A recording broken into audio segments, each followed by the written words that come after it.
The class began to leave. Harry returned to the back of the room where Ron and Hermione were waiting. "Ready?" Harry muttered. "Wait till everyone's gone," said Hermione nervously. "All right." She approached Lockhart's desk, a piece of paper clutched tightly in her hand, Harry and Ron right behind her. Professor Lockhart," Hermione stammered, "I wanted to get this book out of the library, just for background reading." She held out the piece of paper, her hand shaking slightly. "But the thing is, it's in the restricted section of the library, so I need a teacher to sign for it. I'm sure it would help me understand what you say in Gadding Your Ghouls about slow-acting venoms." "Ah, Gadding with Ghouls," said Lockhart, taking the note from Hermione and smiling widely at her. "Possibly my very favourite book. You enjoyed it?" "Oh, yes," said Hermione eagerly. "So clever the way you trapped that last one with the tea strainer." "Well, I'm sure no one will mind me giving the best student in the year a little extra help," said Lockhart warmly, and he pulled out an enormous peacock quill. "Yes, nice, isn't it?" he said, misreading the revolted look on Ron's face. "I usually save it for book signings." He scrawled an enormous loopy signature on the note and handed it back to Hermione. "So, Harry," said Lockhart, while Hermione folded the note with fumbling fingers and slipped it into her bag. "Tomorrow's the first Quidditch match of the season, I believe. Gryffindor against Slytherin, is it not? I hear you're a useful player. I was a seeker too. I was asked to try for the national squad, but preferred to dedicate my life to the eradication of the dark forces. Still, if you ever feel the need for a little private training, don't hesitate to ask. Always happy to pass on my expertise to less able players." Harry made an indistinct noise in his throat and then hurried off after Ron and Hermione. "I don't believe it," he said, as the three of them examined the signature on the note. "He didn't even look at the book we wanted." "That's because he's a brainless git," said Ron. "But who cares? We've got what we needed." "He is not a brainless git," said Hermione shrilly, as they half ran towards the library. "Just because he said you were the best student in the year." They dropped their voices as they entered the muffled stillness of the library. Madame Pince, the librarian, was a thin, irritable woman who looked like an underfed vulture. "Muster potente potions," she repeated, suspiciously, trying to take the note from Hermione, but Hermione wouldn't let go. "I was wondering if I could keep it," she said breathlessly.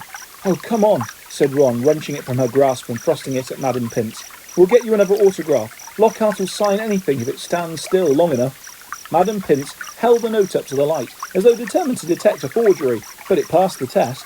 She stalked away between the lofty shelves and returned several minutes later, carrying a large and mouldy-looking book. Hermione put it carefully into her bag, and they left, trying not to walk too quickly or look too guilty. 5 minutes later, they were barricaded in Moaning Myrtle's out-of-order bathroom once again. Hermione had overridden Ron's objections by pointing out that it was the last place anyone in their right minds would go, so they were guaranteed some privacy. Moaning Myrtle was crying noisily in her cubicle, but they were ignoring her, and she them. Hermione opened Muster Potente Potions carefully, and the three of them bent over the damp, spotted pages. It was clear from a glance why it belonged in the restricted section. Some of the potions had effects almost too gruesome to think about, and there were some very unpleasant illustrations, which included a man who seemed to have been turned inside out, and a witch sprouting several extra pairs of arms out of her head. "Here it is," said Hermione excitedly, as she found the page headed The Polyjuice Potion. It was decorated with drawings of people halfway through transforming into other people. Harry sincerely hoped the artist had imagined the looks of intense pain on their faces. "This is the most complicated potion I've ever seen," said Hermione, as they scanned the recipe. "Lacewing flies, leeches, fluxweed and knotgrass," she murmured, running her finger down the list of ingredients. "Well, they're easy enough. They're in the student store cupboard. We can help ourselves. Oh, look, powdered horn of bicorn. Don't know where we're going to get that. Shredded skin of a boomslang. That'll be tricky too. And of course, a bit of whoever we want to change into." "Excuse me," said Ron sharply. "What do you mean, a bit of whoever we're changing into? I'm drinking nothing with crab's toenails in it." Hermione continued as though she hadn't heard him. "We don't have to worry about that yet, though, because we add those bits last." Ron turned speechless to Harry, who had another worry. "Do you realise how much we're going to have to steal, Hermione? Shredded skin of boomslang. That's definitely not in the student's cupboard. What are we going to do, break into Snape's private stores? I don't know if this is a good idea." Hermione shut the book with a snap. "Well, if you two are going to chicken out, fine," she said. There were bright pink patches on her cheeks and her eyes were brighter than usual. "I don't want to break rules, you know. I think threatening Muggle-borns is far worse than brewing up a difficult potion. But if you don't want to find out if it's Malfoy, I'll go straight to Madame Pince now and hand the book back." I never thought I'd see the day when you'd be persuading us to break rules, said Ron. All right, we'll do it, but not toenails, okay? How long will it take to make anyway, said Harry. As Hermione, looking happier, opened the book again. Well, as the fluxweed has got to be picked at the full moon and the lacewings have got to be stewed for 21 days, I'd say it'll be ready in about a month, if we can get all the ingredients. A month, said Ron. Malfoy could have attacked half the Muggle-borns in the school by then. But Hermione's eyes narrowed dangerously again, and he added swiftly, But it's the best plan we've got, so full steam ahead, I say. However, while Hermione was checking that the coast was clear for them to leave the bathroom, Ron muttered to Harry, It'll be a lot less hassle if you can just knock Malfoy off his broom tomorrow. Harry woke early on Saturday morning and lay for a while thinking about the coming Quidditch match. He was nervous, mainly at the thought of what Wood would say if Gryffindor lost, but also at the idea of facing a team mounted on the fastest racing brooms gold could buy. He had never wanted to beat Slytherin so badly. After half an hour of lying there with his insides churning, he got up, dressed, and went down to breakfast early, where he found the rest of the Gryffindor team huddled at the long empty table, all looking uptight and not speaking much. As 11 o'clock approached, the whole school started to make its way down to the Quidditch stadium. It was a muggy sort of day, with a hint of thunder in the air. Ron and Hermione came hurrying over to wish Harry good luck as he entered the changing rooms. The team pulled on their scarlet Gryffindor robes and then sat down to listen to Wood's usual pre-match pep talk. Slytherin have better brooms than us, he began. No point denying it, but we've got better people on our brooms. We're trained harder than they have. We've been flying in all weathers. Too true, muttered George Weasley. Haven't been properly dry since August. And we're going to make them rue the day that they let that little bit of sly Malfoy buy his way onto their team. Chest heaving with emotion, Wood turned to Harry. It'll be down to you, Harry, to show them that a Seeker has to have something more than a rich father. Get to that snitch before Malfoy or die trying, Harry, because we've got to win today. We've got to. So no pressure, Harry, said Fred, winking at him. As they walked out onto the pitch, a roar of noise greeted them, mainly cheers, because Ravenclaw and Hufflepuff were anxious to see Slytherin beaten. But the Slytherins in the crowd made their boos and hisses heard too. Madam Hooch, the Quidditch teacher, asked Flint and Wood to shake hands, which they did, giving each other threatening stares and gripping rather harder than was necessary. On my whistle, said Madam Hooch. 3, 2, 1. With a roar from the crowd to speed them upwards, the 14 players rose towards the leaden sky. Harry flew higher than any of them, squinting around for the snitch. All right there, Scarhead, yelled Malfoy, shooting underneath him as though to show off the speed of his broom. Harry had no time to reply. At that very moment, a heavy black bludger came pelting towards him.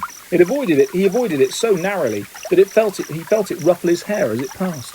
Close one, Harry, said George, streaking past him with his club in his hand, ready to knock the bludger back towards the Slytherin.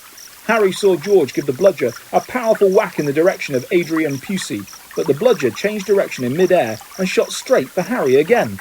Harry dropped quickly to avoid it, and George managed to hit it hard towards Malfoy. Once again, the bludger swerved like a boomerang and shot at Harry's head. Harry put on a burst of speed and zoomed towards the other end of the pitch. He could hear the bludger whistling along behind him. What was going on? Bludgers never concentrated on one player like this. It was their job to try and unseat as many people as possible. Fred Weasley was waiting for the bludger at the other end. Harry ducked as Fred swung at the bludger with all his might. The bludger was knocked off course. That's done it, Fred yelled happily, but he was wrong.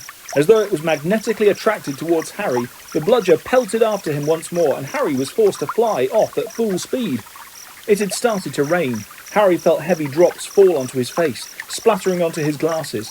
He didn't have a clue what was going on in the rest of the game until he heard Lee Jordan, who was commentating, say, "Slytherin lead, 60 points to 0. The Slytherin's superior brooms were clearly doing their job, and meanwhile the mad bludger was doing all it could to knock Harry out of the air. Fred and George were now flying so close to him on either side that Harry could see nothing at all except their flailing arms, and had no chance to look for the snitch, let alone catch it. Someone's tampered with this bludger, Fred grunted, swinging his bat with all his might as it launched a new attack on Harry. We need time out, said George, trying to signal to Wood and stop the bludger breaking Harry's nose at the same time. Wood had obviously got the message. Madam Hooch's whistle rang out and Harry, Fred and George dived for the ground, still trying to avoid the mad bludger. What's going on, said Wood, as the Gryffindor team huddled together, while Slytherins in the crowd jeered. We're being flattened, Fred, George, Where were you when that bludger stopped Angelina scoring? We were 20 feet above her, stopping the other bludger murdering Harry, Oliver, said George angrily. Someone's fixed it. It won't leave Harry alone. It hasn't gone for anyone else all game. The Slytherins must have done something to it. But the bludgers have been locked in Madame Hooch's office since our last practice, and there was nothing wrong with them then, said Wood anxiously. Madame Hooch was walking towards them. Over her shoulder, Harry could see the Slytherin team jeering and pointing in his direction. Listen, said Harry, as she came nearer and nearer. With you two flying around me all the time, the only way I'm going to catch the snitch is if it flies up my sleeve. Go back to the rest of the team, and let me deal with the rogue one. Don't be thick, said Fred. He'll take your head off. Wood was looking from Harry to the Weasleys. Oliver, this is mad, said Alicia Spinnet angrily. You can't let Harry deal with that thing on his own. Let's ask for an inquiry. If we stop now, we'll have to forfeit the match, said Harry. We're not losing to Slytherin just because of a mad bludger. Come on, Oliver. Tell them to leave me alone. This is all your fault, George said angrily to Wood. Get the snitch or die trying. What a stupid thing to tell him. Madame Hooch had joined them. Ready to resume play? She asked Wood. Wood looked at the determined look on Harry's face. All right, he said. Fred, George, you heard Harry. Leave him alone and let him deal with the bludger on his own. The rain was falling more heavily now. On Madame Hooch's whistle, Harry kicked hard into the air and heard the telltale whoosh of the bludger behind him. Higher and higher Harry climbed. He looped and swooped, spiralled and zigzagged and rolled. Slightly dizzy, he nevertheless kept his eyes wide open.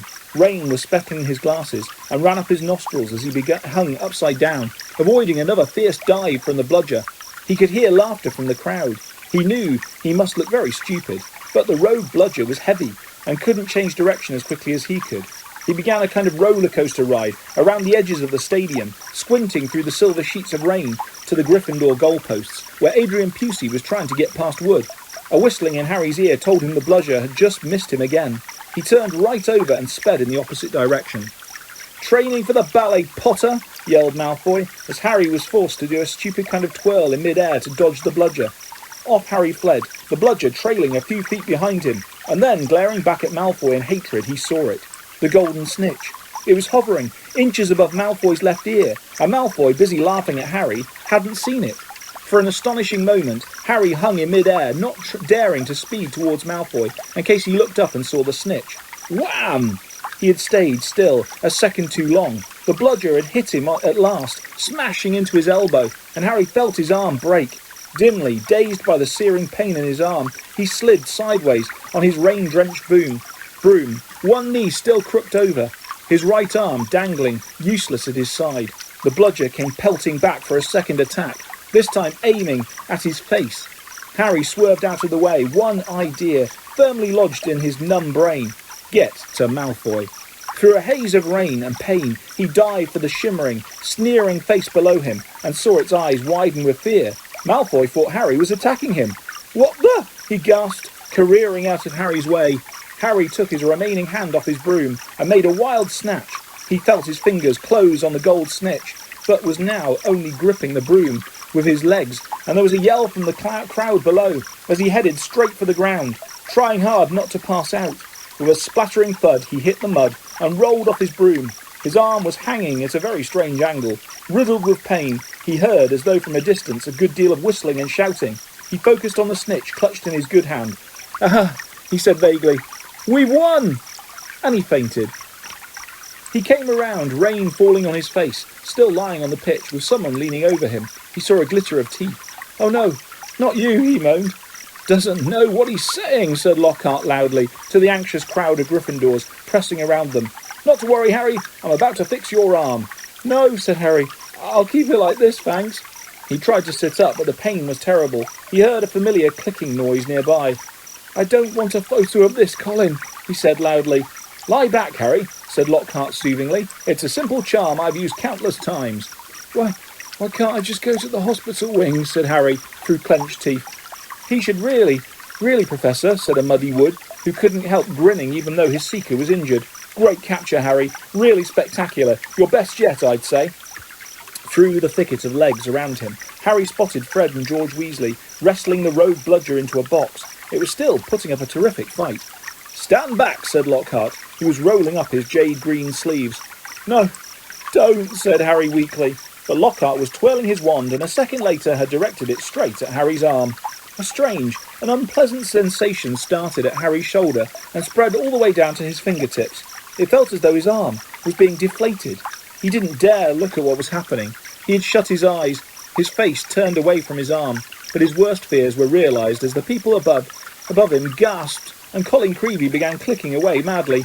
His arm didn't hurt anymore, but nor did it feel remotely like an arm. "Ah," said Lockhart. "Yes, well, that can sometimes happen. But the point is, the bones are no longer broken. That's the thing to bear in mind. So, Harry, just toddle up to the hospital wing. Mr. Weasley, Miss Granger, could you escort him? And Madame Pomfrey will be able to tidy you up a bit." As Harry got to his feet, he felt strangely lopsided. Taking a deep breath, he looked down at his right side. What he saw nearly made him pass out again. Poking out of the end of his robes was what looked like a thick, flesh-coloured rubber glove. He tried to move his fingers. Nothing happened. Lockhart hadn't mended Harry's bones. He had removed them. Madame Pomfrey wasn't at all pleased. "You should have been straight to me," she raged, holding up the sad, limp remainder of what half an hour before had been a working arm. "I can mend bones in a second, but growing them back—" "You will be able to, though, won't you?" said Harry desperately. "I'll be able to, certainly, but it will be painful," said Madame Pomfrey, grimly, throwing Harry a pair of pyjamas. "You'll have to stay the night." Hermione waited outside the curtain drawn around Harry's bed, while Ron helped him into his pyjamas. It took a while to stuff the rubbery, boneless arm into a sleeve. "How can you stick up for Lockhart now, Hermione, eh?" Ron called through the curtain as he pulled Harry's limp fingers through the cuff. If Harry had wanted deboning, he would have asked. "Anyone can make a mistake," said Hermione, "and it doesn't hurt any more, does it, Harry?" "No," said Harry, "but it doesn't do anything else either." As he swung himself into bed, his arm flapped pointlessly. Hermione and Madame Pomfrey came around the curtain. Madame Pomfrey was holding a large bottle of something labelled Skelly-Grow. "You're in for a rough night," she said, pouring out a steaming beakerful and handing it to him. "Regrowing bones is a nasty business." So was taking the Skelly-Grow. It burned Harry's mouth and throat as it went down, making him cough and splutter. Still tut-tutting about dangerous sports and inept teachers, Madame Pomfrey retreated, leaving Ron and Hermione to help Harry gulp down some water. "We won, though," said Ron, a grin breaking across his face. "That was some catch you made. Malfoy's face. He looked ready to kill."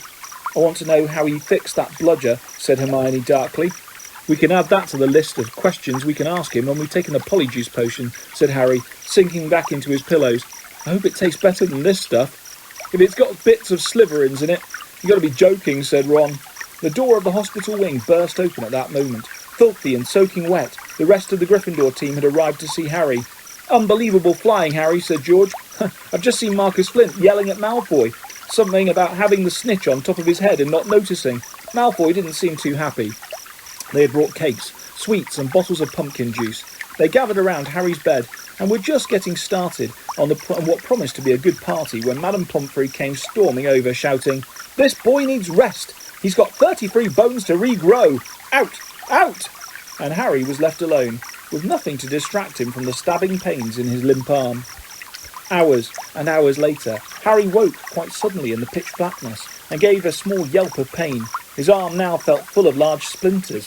For a second he thought it was that which had woken him. Then, with a thrill of horror, he realised that someone was sponging his forehead in the dark. "Get off!" he said loudly, and then, "Dobby!" The house elf's goggling tennis ball eyes were peering at Harry through the darkness. A single tear was running down his long, pointed nose. "Harry Potter came back to school," he whispered miserably. "Dobby warned and warned Harry Potter. Ah, sir, why didn't you heed Dobby? Why didn't Harry Potter go back home when he missed the train?" Harry heaved himself up with his pillows and pushed Dobby's sponge away. "What are you doing here?" he said. "And how did you know I missed the train?" Dobby's lip trembled, and Harry was seized by a sudden suspicion. "It was you," he said slowly. "You stopped the barrier, letting us through." "Indeed, yes, sir," said Dobby, nodding his head vigorously, ears flapping. "Dobby hid and watched for Harry Potter and sealed the gateway, and Dobby had to iron his hands afterwards." He showed Harry 10 long, bandaged fingers, but Dobby didn't care.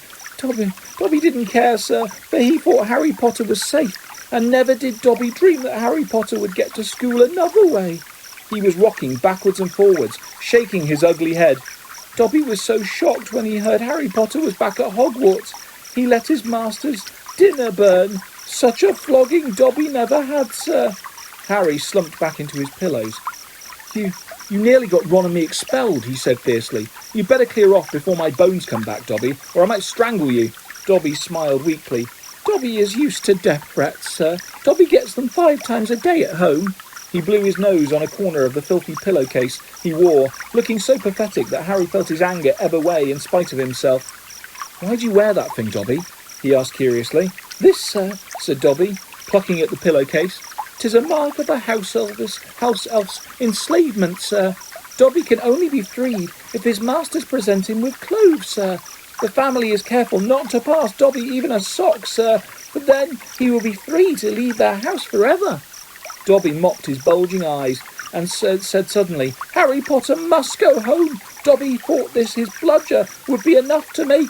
Your bludger, said Harry, anger rising once more. What do you mean, your bludger? You made that bludger try and kill me? Not kill you, sir. Never kill you, said Dobby, shocked. Dobby wants to save Harry Potter's life. Better sent home, grievously injured, than remain here, sir. Dobby only wanted Harry Potter hurt enough to be sent home. Oh, is that all? Said Harry angrily. I don't suppose you're going to tell me why you wanted me sent home in pieces? If Harry Potter only knew, Dobby groaned, more tears dripping into his ragged pillowcase. If he knew what he means to us, to the lowly, the enslaved, us dregs of the magical world. Dobby remembers how it was when he who must not be named was at the height of his powers, sir. We house elves were treated like vermin, sir. Of course, Dobby is still treated like that, sir, he admitted, drying his face on the pillowcase. But mostly, sir, life has improved for my kind since you triumphed over he who must not be named. Harry Potter survived, and the Dark Lord's power was broken, and it was a new dawn, sir, and Harry Potter shone like a beacon of hope for those of us who thought the dark days would never end, sir. And now, at Hogwarts, terrible things are to happen, and perhaps happened already, and Dobby cannot let Harry Potter stay here now that history is to repeat itself, now that the Chamber of Secrets is open once more. Dobby froze, horror-struck, then grabbed Harry's water jug from the bedside table and cracked it over his head, toppling out of sight. A second later, he crawled back into the bed, cross-eyed, muttering, Bad Dobby! Very bad Dobby! So there is a Chamber of Secrets, Harry whispered. And did you say it's happened before? It's opened before. Tell me, Dobby. He seized the elf's bony wrist as Dobby's hand inched towards the water jug. But I'm not Muggle-born. How can I be in danger from the chamber? Sir, ask no more of poor Dobby, stammered the elf, his eyes huge in the dark. Dark deeds are planned in this place, but Harry Potter must not be here when they happen. Go home, Harry Potter, go home. Harry Potter must not meddle in this, sir, 'tis too dangerous. Who is it, Dobby? Harry said, keeping a firm hold on Dobby's wrist to stop him hitting himself with the water jug again. Who's opened it? Who opened it last time? Dobby can't, sir. Dobby can't. Dobby mustn't tell, squealed the elf. Go home, Harry Potter, go home. I'm not going anywhere, said Harry fiercely. One of my best friends is Muggle-born. She'll be first in line if the chamber really has been opened. Harry Potter risks his own life for his friends, moaned Dobby in a kind of miserable ecstasy. So noble, so valiant. But he must save himself. He must. Harry Potter must not. Dobby suddenly froze, his bat ears quivering. Harry heard it too. There were footsteps coming down the passageway outside. Dobby must go, breathed the elf, terrified. There was a loud crack, and Harry's fist was suddenly clenched on thin air. He slumped back into his bed, his eyes on the dark doorway to the hospital wing as the footsteps drew nearer. Next moment, Dumbledore was backing into the dormitory, wearing a long woolly dressing gown and a nightcap. He was carrying one end of what looked like a statue. Professor McGonagall appeared a second later, carrying its feet. Together they heaved it onto a bed. Get Madame Pomfrey, whispered Dumbledore, and Professor McGonagall hurried past the end of Harry's bed, out of sight. Harry lay quite still, pretending to be asleep. He heard urgent voices, and then Professor McGonagall swept back into view, closely followed by Madame Pomfrey, who was pulling a cardigan on over her nightdress. He heard a sharp intake of breath. What happened? Madame Pomfrey whispered to Dumbledore, bending over the statue on the bed. Another attack, said Dumbledore. Minerva found him on the stairs. There was a bunch of grapes next to him, said Professor McGonagall. We think he was trying to sneak up here to visit Potter. Harry's stomach gave a horrible lurch. Slowly and carefully, he raised himself a few inches so he could look at the statue on the bed. A ray of moonlight lay across its staring face. It was Colin Creevey. His eyes were wide and his hands were stuck up in front of him, holding his camera. "Petrified?" whispered Madame Pomfrey. "Yes," said Professor McGonagall, "but I shudder to think, if Albus hadn't been on the way downstairs for hot chocolate, who knows what might have..." The three of them stared down at Colin. Then Dumbledore leaned forward and prized the camera out of Colin's rigid grip. "You don't think he managed to get a picture of his attacker?" said Professor McGonagall eagerly. Dumbledore didn't answer. He prized open the back of the camera. "Good gracious," said Madame Pomfrey. A jet of steam had hissed out of the camera. Harry, 3 beds away, caught the acrid smell of burnt plastic. "Melted," said Madame Pomfrey, wondering. "All melted." "What does this mean, Albus?" Professor McGonagall asked urgently. "It means," said Dumbledore, "that the Chamber of Secrets is indeed open again." Madame Pomfrey clapped a hand to her mouth. Professor McGonagall stared at Dumbledore. "But Albus, surely, who?" "The question is not who," said Dumbledore, his eyes on Colin. "The question is how." And from what Harry could see of Professor McGonagall's shadowy face, she didn't understand this any better than he did. Harry woke up on Sunday morning to find the dormitory blazing with winter sunlight and his arm reboned but very stiff. He sat up quickly and looked over at Colin's bed, but it had been blocked from view by the high curtains Carrie had changed behind yesterday. Seeing that he was awake, Madame Pomfrey came bustling over with a breakfast tray and then began bending and stretching his arm and fingers. "All in order," she said, as he clumsily fed himself porridge left-handed. "When you've finished eating, you may leave." Harry dressed as quickly as he could and hurried off to Gryffindor Tower, desperate to tell Ron and Hermione about Colin and Dobby, but they weren't there. Harry left to look for them, wondering where they could have got to and feeling slightly hurt that they weren't interested in whether he had his bones back or not. As Harry passed the library, Percy Weasley strolled out of it, looking in far better spirits than last time they'd met. "Oh, hello, Harry," he said. "Excellent flying yesterday, really excellent. Gryffindor have just taken the lead for the House Cup. You earned 50 points. "You haven't seen Ron or Hermione, have you?" said Harry. "No, I haven't," said Percy, his smile fading. "I hope Ron's not in another girl's toilet." Harry, forced a laugh, watched Percy out of sight and then headed straight for Moaning Myrtle's bathroom. He couldn't see why Ron and Hermione would be in there again, but after making sure that neither Filch nor any prefects were around, he opened the door and heard their voices coming from a locked cubicle. "It's me," he said, closing the door behind him. There was a clunk, a splash, and a gasp from within the cubicle, and he saw Hermione's eye peering through the keyhole. "Harry," she said, "you gave us such a fright. Come in. How's your arm?" "Fine," said Harry, squeezing into the cubicle. An old cauldron was perched on the toilet, and a crackling from under the rim told Harry they had lit a fire beneath it. Conjuring up portable, waterproof fires was a speciality of Hermione's. "We'd come to meet you, but we decided to get started on the Polyjuice potion," Ron explained, as Harry, with difficulty, locked the cubicle again. "We've decided this is the safest place to hide it." Harry started to tell them about Colin, but Hermione interrupted. "We already know. We heard Professor McGonagall telling Professor Flitwick this morning. That's why we decided we'd better get going." "The sooner we get a confession out of Malfoy, the better," snarled Ron. "Do you know what I think? He was in such a foul temper after the Quidditch match, he took it out on Colin." "There's something else," said Harry, watching Hermione tearing bundles of knotgrass and throwing them into the potion. "Dobby came to visit me in the middle of the night." Ron and Hermione looked up, amazed. Harry told them everything Dobby had told them, or hadn't told him. Ron and Hermione listened with their mouths open. "The Chamber of Secrets has been opened before?" said Hermione. "This settles it," said Ron in a triumphant voice. "Lucius Malfoy must have opened the chamber when he was at school here, and now he's told dear old Draco how to do it. It's obvious. Wish Dobby had told you what kind of monster's in there, though. I want to know how come nobody's noticed it sneaking around the school." "Maybe it can make itself invisible," said Hermione, prodding leeches into the bottom of the cauldron. "Or maybe it can disguise itself, pretend to be a suit of armour or something. I've read about chameleon ghouls." "You read too much, Hermione," said Ron, pouring dead lacewings on top of the leeches. He crumpled up the empty lacewing bag and looked around at Harry. "So, Dobby stopped us getting on the train and broke your arm?" He shook his head. "You know what, Harry? If he doesn't stop trying to save your life, he's going to kill you."